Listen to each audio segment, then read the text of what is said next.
네, 오늘 코너는 먼저 증시 인사이트부터 이어가겠습니다.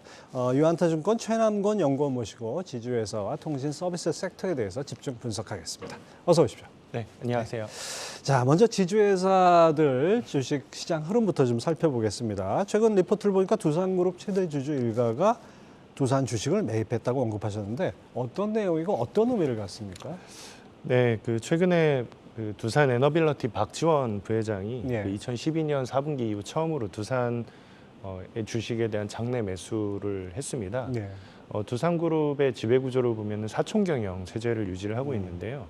이번에 지분 매입으로 차기 회장으로 유력한 후보로 박지원 부회장이 유력한 게 아닌가라는 이제 주장에 좀 힘을 실어주고 있는 상황이고요. 현재는 박정원 두산 회장이 한 6년째 두산그룹의 회장을 벌써 6년 됐나요? 예, 그렇게 됐습니다. 근데 이제 통상적으로 두산그룹의 회장은 한 5년 정도의 로테이션으로 돌아갔었기 때문에 이제 차기 회장 후보에 대한 이야기가 나오고 있는 상황인데요. 다만 이제 두산그룹이 전통적으로 사촌 경영 체제를 유지하다 보니까 박진원 부회장에 대한 또 이야기가 나오고 있는 상황인 것 같고요. 그래서 이게 혹시라도 경영권 분쟁의 단초가 되지 않겠냐라는 우려도 좀 있는 상황입니다. 일반적으로 경영권 분쟁이라는 게 주가에 긍정적이기도 하지만 또 반대로 부정적 이슈를 촉발하기도 하기 때문에 그렇죠. 이런 시나리오는 상당히 중요한 변수가 될 것으로 전망을 하고 있습니다. 네, 앞서 그 바로 윗대 구자 돌림으로 쓰시는 분들 간에도 형제 간의 분쟁이 있었는데 또 주목을 해서 봐야겠군요. 네. 자, 그다음에 롯데그룹이 시장에 아주 관심을 모았습니다. 유동성 위기설까지 돌아가지고 뭐 주가가 상당히 휘청하기도 했는데 어디까지가 실질적 위험이고 어디까지가 과도한 걱정인지 이거 구분 좀 해주십시오. 일단 이 그룹의 유동성에 대한 우려는 실질보다 상당히 과장이 되어 있다고 판단하고요. 대신 주가 측면에서는 아무래도 부담이 있는 건 사실이기 때문에 특히 뭐 배당 쪽에서는 기대했던 배당보다는 좀 줄어들 수 있기 때문에 아무래도 좀 부정적일 수 있다라고 생각을 하고 있습니다.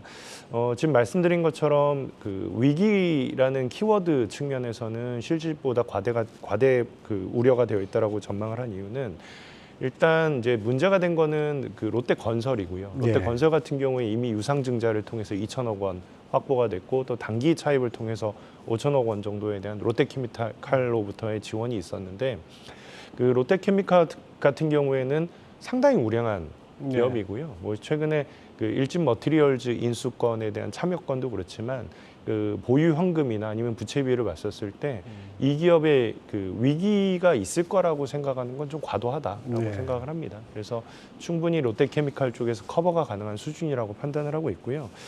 또 하나는 이제 그룹의 멤버사라고 할 수 있는 롯데캐피탈에 대한 이슈가 부각이 됐었는데 사실 이 롯데캐피탈 같은 경우에는 보유 현금만으로도 유동성 위기를 논하는 게 과도한 우려기도 하지만 실제로 이 기업은 롯데 지주의 계열은 아니고요. 일본 롯데 쪽의 자회사로 분류가 되어 있기 때문에 뭐 요 기업의 우려를 갖고 롯데그룹, 롯데 지주사에 대한 우려까지 확대를 하는 거는 지나치게 과도한 우려라고 생각을 하고 있습니다. 뭐 롯데가 만약에 진짜 실질적으로 위험하다 그러면 그 전에 뭐 벌써 여러 가지 다른 기업에서 징후가 좀 나오지 않았을까 생각도 됩니다. 자, 최근에 이제 대우조선 해양 인수 계기로 하나그룹에 대한 시장의 관심이 아주 높죠. 뭐 다른 경쟁자가 없는 상태에서 하나그룹이 대우조선을 가져가게 되면 앞으로 어떤 변화를 예상할 수 있을까요? 아직 인수가 확정된 건 아니에요. 내년 3월 정도쯤에 이 딜이 클로징. 더 나은 조건을 제시하는 경쟁자가 없다면 하나가. 네, 맞습니다, 맞습니다. 근데 아마 경쟁자는 없기 때문에 지금 한화만 이제 혼자서 입찰했기 때문에 뭐 이 부분은 그냥 협상에 따라서 뭐 결과가 나올 거라고 보고 있는데 뭐 아마도 이번에는 사인을 하겠죠. 그래서 내년도까지 사인을 할 거라고 보고 있는데.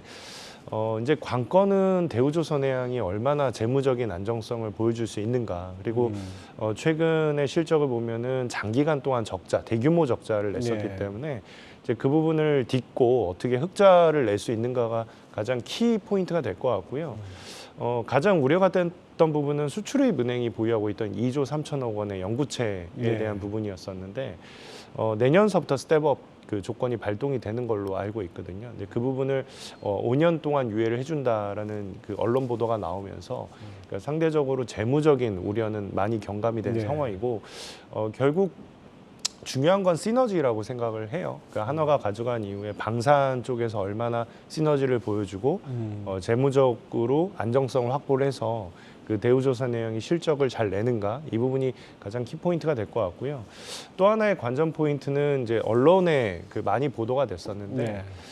이 딜이 궁극적으로는 카이까지 연결이 된다는 네. 얘기가 있었는데요. 뭐 재무적인 부분을 떠나가지고 만약에 실제로 한화그룹 쪽에서 대우조선해양, 카이까지 인수를 하게 되면 이제 그때는 명실상부하게 글로벌리 그래도 이제 탑티어 수준에 들어가는 네. 방산 회사로 거듭나게 될 가능성이 높습니다. 그래서 이제 이런 딜이 다 끝나고 나면은 이제 인수 주체라고 할 수 있는 하나 에어로스페이스 같은 경우에는 확실히 그 주목을 받을 거라고 보고 있고요. 다만 올해 같은 경우에는 아무래도 재무적인 부분에 대해서는 좀 더 투자자들의 신뢰를 확보를 해야 되기 때문에 좀 시간은 필요한 상황으로 판단을 하고 있습니다. 하여튼 두산, 롯데, 한화 쭉 그렇게 지켜봐야겠군요. 자, 최근 시장 흐름이 뭐 사실 방향성을 잡기 좀 힘든 상황인데 요즘 지주회사 주가 흐름 그리고 투자 좀 어떻게 봐야 될까요?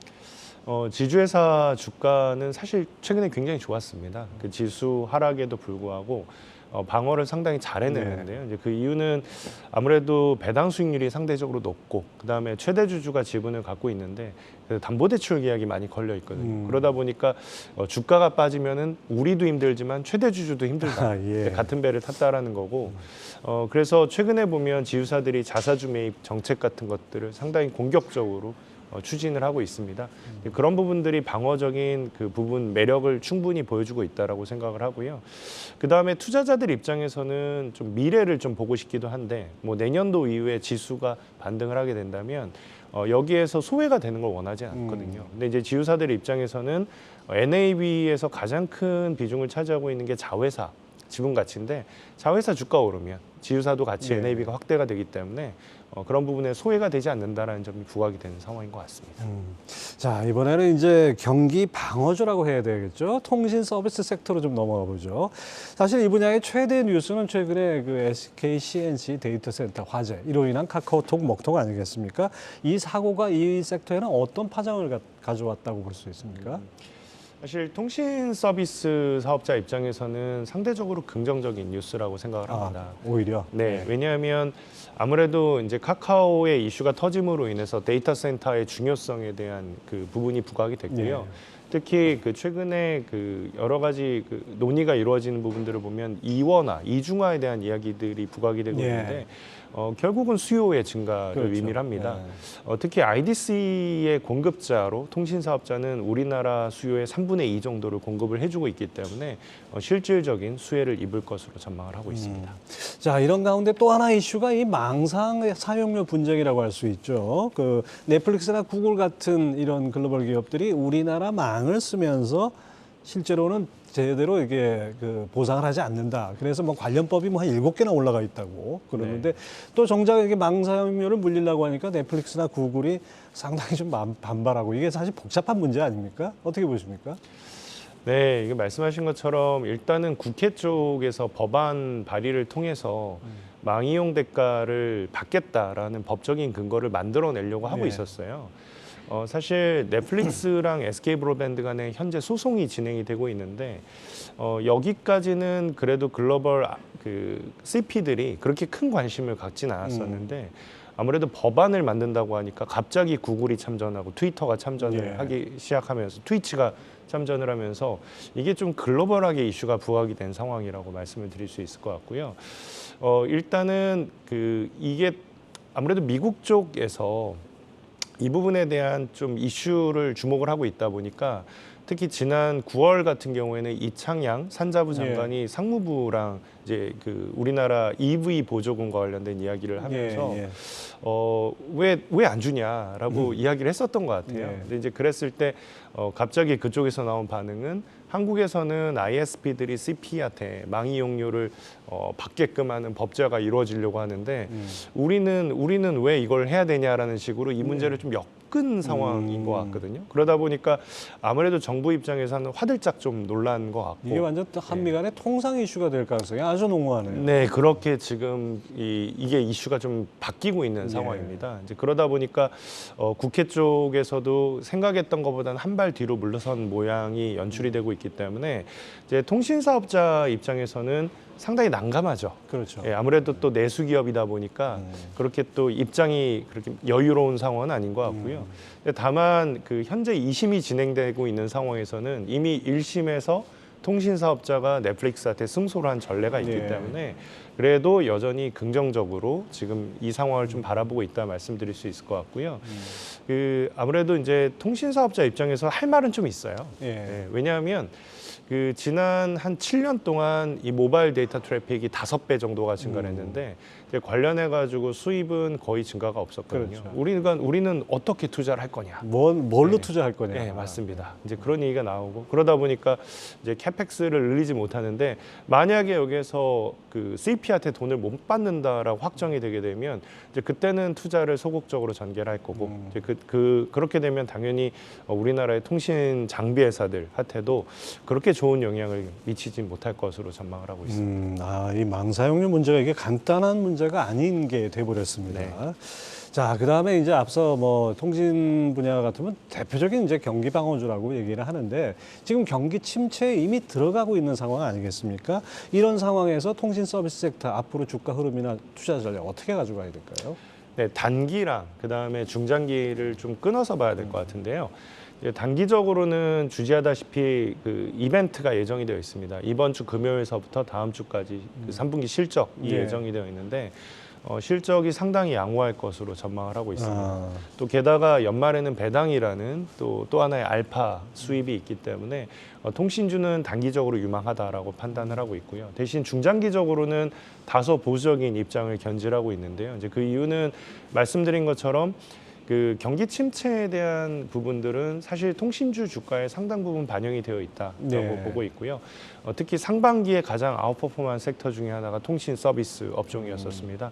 근데 반대로 우리는 내년도를 준비를 해야 되고 내년도 같은 경우에는 이 경기 침체에 대한 부분들이 상당히 반영이 된 이후에 지수가 올라갈 수 있다라고 가정을 하게 되면 그러면 그때는 상대적으로 잘했던 통신주, 특히 방어주들 언더퍼폼을 하게 될 가능성이 높기 때문에 이제 적당한 시점에서는 어느 정도 좀 보수적인 입장으로 선회를 해야 될 것으로 전망을 하고 있습니다. 좀 짧게 봐야겠다 이런 말씀이시네요. 예, 오늘 지주사하고 통신 서비스 섹터 아주 잘 들었습니다. 유한타증권 최남권 연구원이었습니다. 네. 감사합니다. 감사합니다.